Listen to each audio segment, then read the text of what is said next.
এই দিদি দিদি আমাকে একটু সাজিয়ে দে না রে, আমাদের স্কুলে আজকে প্রোগ্রাম রয়েছে নাচে। হ্যাঁ, তোকে সাজিয়ে দিতে হবে? আমি সাজিয়ে দেবো তোকে? কোনোদিনও না। তুই তো জানিস আমার কোনো মেকআপের জিনিস নেই, তোরই তো আছে, একটু সাজিয়ে দে না রে, এরকম করছিস কেন?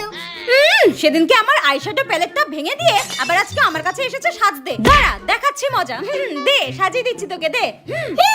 ঠিক আছে এই নে। খুব শখ না আমার জিনিস দিয়ে সাজার? আজকে তোকে এমন সাজান সাজিয়ে দেবো, স্কুল থেকে তোকে লাথি মেরে তাড়িয়ে দেবে। বস বস বস, আমার জিনিস দিয়ে তোকে দারুণ করে সাজিয়ে দেবো। দে সাজিয়ে দে।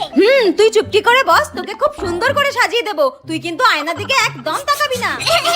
আস্তে। আরে হ্যাঁ, আস্তেই করছি। দেখি এবার লিপস্টিকটা পরিয়ে দেই, এত সুন্দর লাগবে তোকে, দেখি। নে, খুব সুন্দর লাগছে। দিদি দিদি আমাকে সুন্দর লাগছে তো রে। হ্যাঁ রে, কিন্তু তুই এখন আয়না দেখবি না, নইলে তোরই নজর লেগে যাবে। আচ্ছা ঠিক আছে।